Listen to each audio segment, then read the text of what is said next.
Okay, now coming to the last part, and this is all about your configuration tools, right?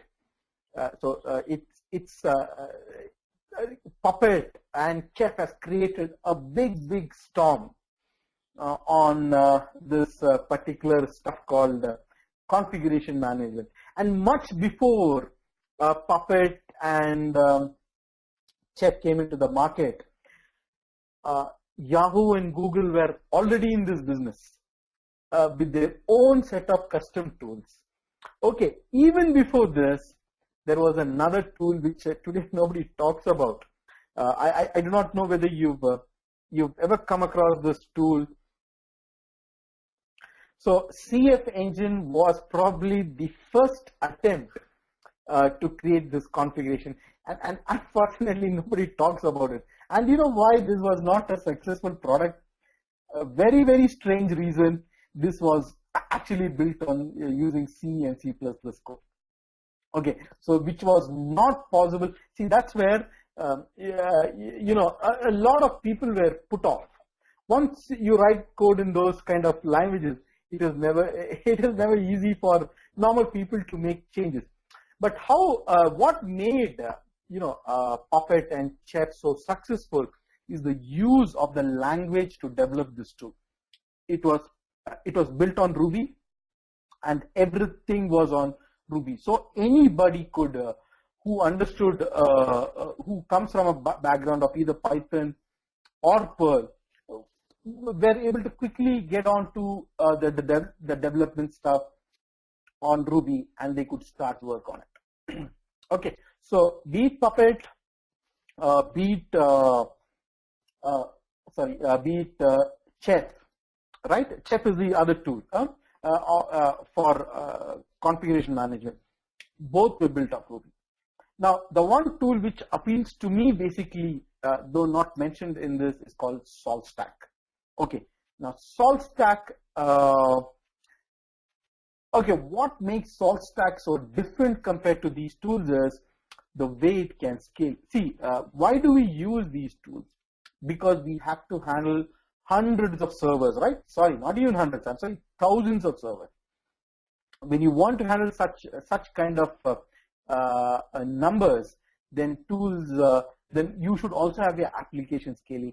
And SaltStack was designed for environments which are of public internet in size, and that was built off Python.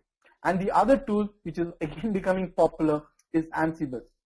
Okay, Puppet, Chef, and SaltStack are designed of is of the architecture of what you call client server model, whereas Ansible has tried to push an architecture which is more of server model. That means I'm not trying to install an agent to do my work.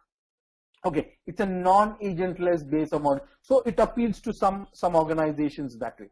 So various technologies, various architectures to go about doing. Okay, so at this moment, these are the 4 tools which are kind of getting popular. Ansible seems to be appealing to a lot of enterprises, but no way to match Puppet in any way. Puppet is the standard, the most popular among all these.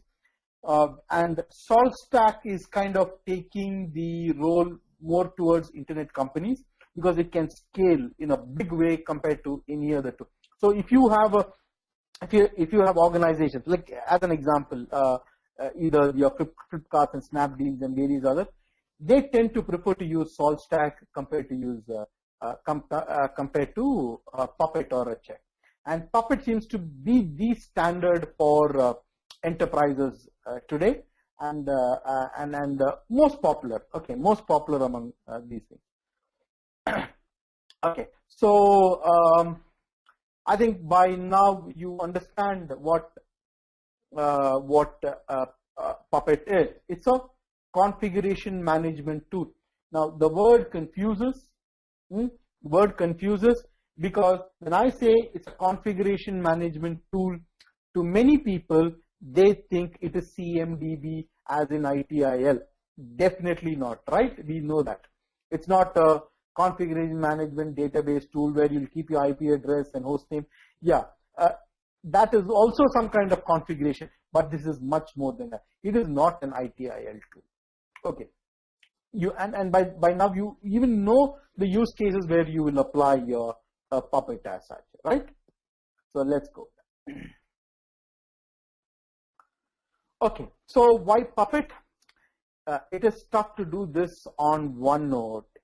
What happens when there are 1,000 nodes, right? It's a simple use case.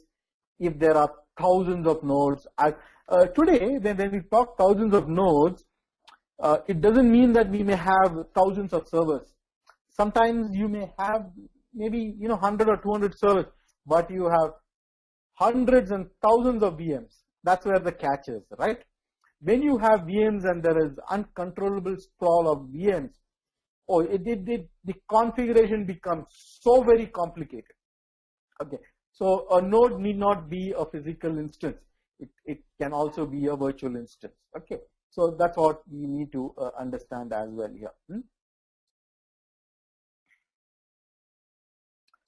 Okay, so Puppet is a configuration management tool that is used to deploy, configure, manage a server machine.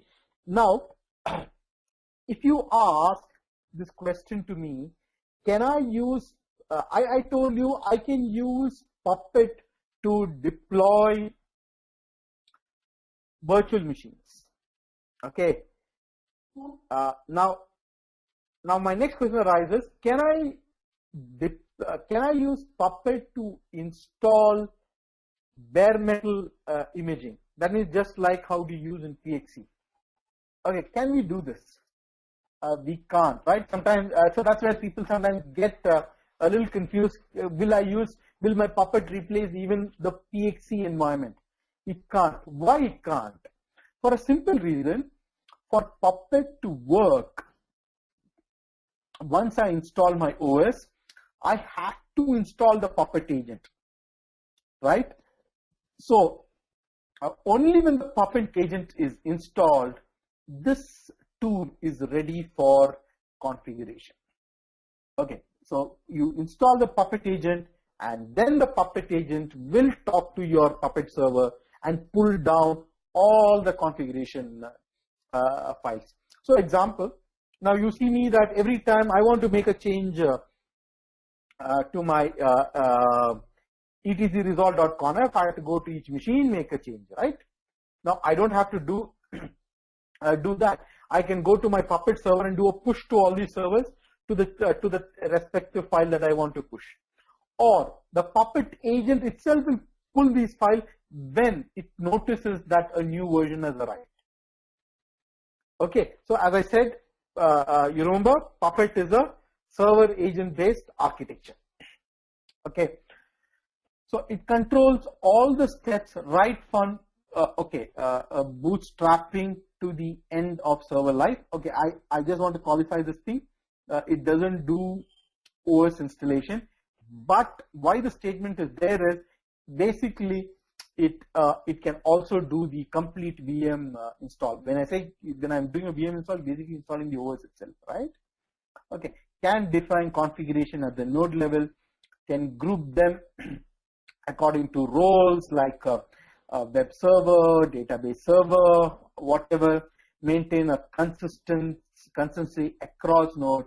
If a change is done locally, it is rolled back to the original configuration. So what I want to tell you here is this line, if a change is done locally, it is rolled back. Now imagine I made a change in my configuration file in, you say, etc configuration pointing to a different DNS. After I've made the change, you can go back and see if Puppet was configured, if Puppet was installed, it will quickly restore back to the old configuration. Why? Because your server has a list of configuration for that machine. If anything changes, he pushes back. That is another advantage. Okay, it is not about just pulling and pushing. It's also about keeping a consistent configuration throughout its life cycle without your intervention. Okay, so advantages of Puppet. It keeps verifying the configuration at specific intervals. It defines configuration with the help of hosts. Large open source developer base. Okay, I mean that is something may or may not be an advantage. It works smoothly with even large configurations. Language use is very easy, unlike Ruby or others. Sorry, if this line may be a mistake sometimes. It's built off Ruby, but certain portions of this tool is being used by another language called Clojure.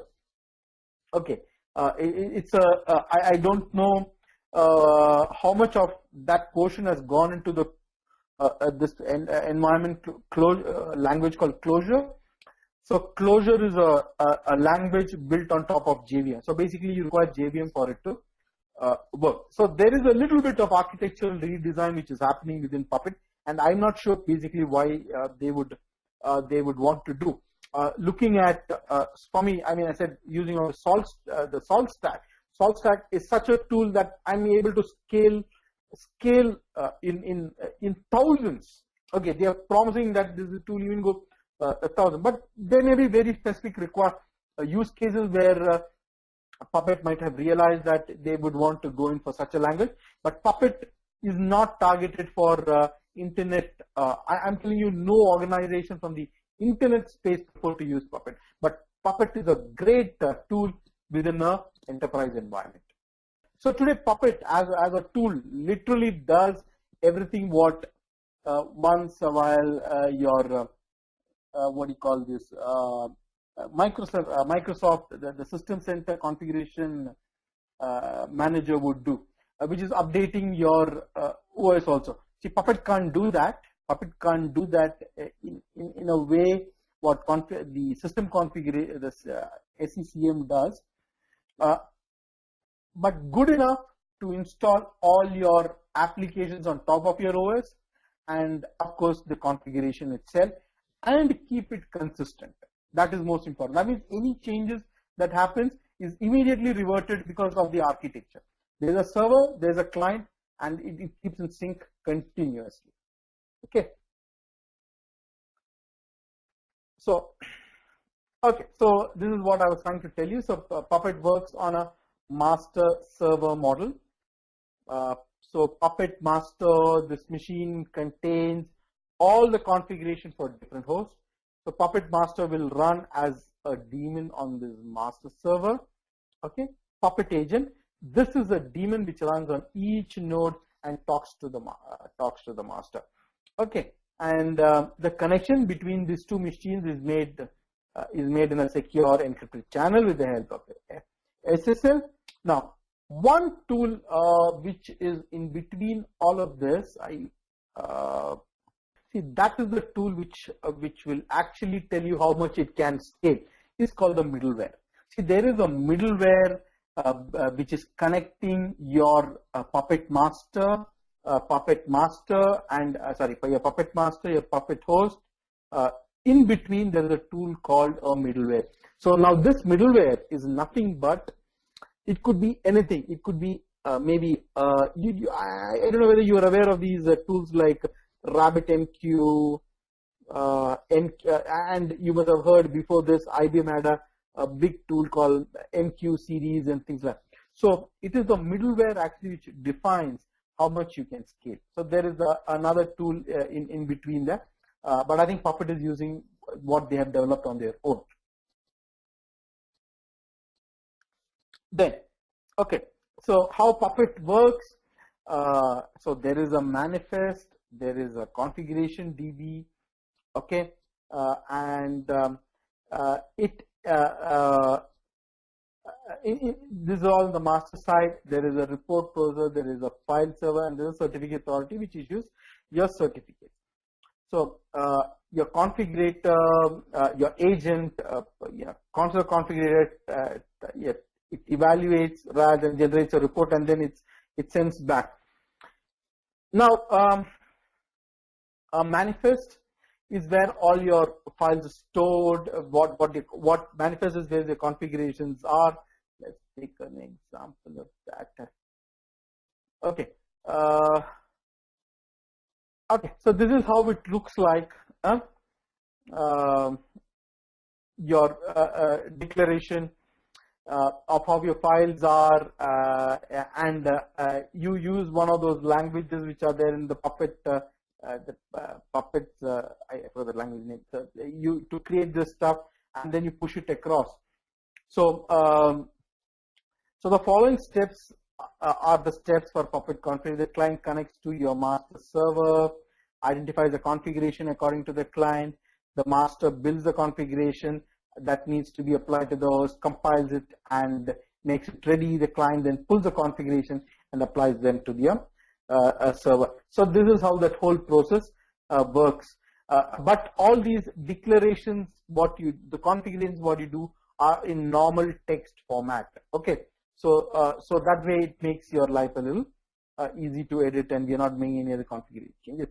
So resources, the Puppet code is primarily composed of resource declarations. A resource describes about the state of the system. Example, a certain user or file should exist, or a package should be installed. Okay, so resource is anything. It could be a configuration file, it could be a package that needs to be existing in a particular node. Okay, and you need to declare this at your server side before it can be applied to your client side. Okay, so this is our resources declared. This is a case of a user. So this resource declaration describes a user resource named Mitchell with the specified attributes, and this resource, a user like this, will then be applied across all your systems where it needs to be applied. Okay, and to list all the infos, you can run this command.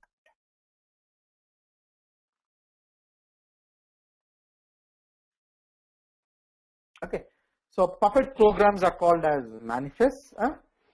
So manifests are composed of Puppet code, and their file names use PPS extension. So the default main manifest is your site, which contains all the configuration for all your nodes as such. And it is from, see, this is the database which is always referred to by the clients to keep the consistency. Okay, and then when we do this, we would kind of get a better idea of this. Okay, and in Puppet, classes are code blocks that can be used, can be called in a code elsewhere. Using class allows you to use Puppet code and make them reading your things easier. But okay, so the class, we will try to write one of these things as such. Yeah, these are the little complicated parts of it. Now, you should need, as a Puppet engineer, you should know how to write these classes, those manifest files. That means you need to understand a little bit of a bit of a coding. Okay, and this is where your skills will come in using these tools. And you need to, as I said, you need to master one of these, either a Puppet or a Chef or a SaltStack, to do this entire configuration information. And this is sometimes some organizations have a separate team handling all these work together. Okay, so a class declaration occurs when a class is called in a manifest. A class declaration tells Puppet to evaluate the code within the class.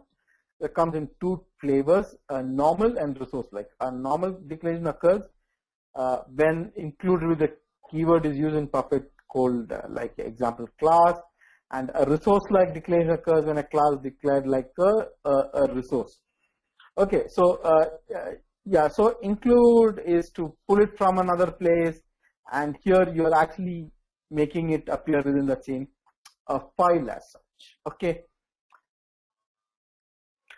Okay, so module is a collection of manifests and data, and they have a specific directory structure. So modules are useful for organizing your Puppet code because they allow you to split your code into multiple manifests. It is considered best practice to use modules to organize almost all of your Puppet manifest. To add a module to a Puppet, you go into this module. So this is where you bring in what kind of configurations that you would need to apply to a group of a system. So understand here, we are in a heterogeneous environment. Sorry, when I say Puppet is mainly used in enterprises, and enterprises are heterogeneous environment. So you will have sometimes Windows, you will have Unix, and in this situation, you need to organize these templates in a way which can be utilized by various of these guys, and not to get mixed up.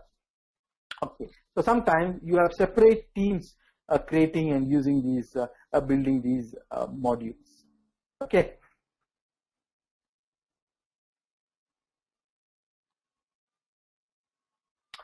Okay, installation. Okay, installing is pretty simple. You just need to, you can do a yum, and then there is a bit of a configuration that needs to be done. And you need to do two sides: your Puppet master and your Puppet agent. Agent, as I said, runs on the server side, and the only thing you need to do is just specify where your master is in the configuration file, and then that is good to go actually. Then the next thing is only to start configuring of what files you may want to push it into it, or what applications you may want to push it into it, and create your groups and various other things.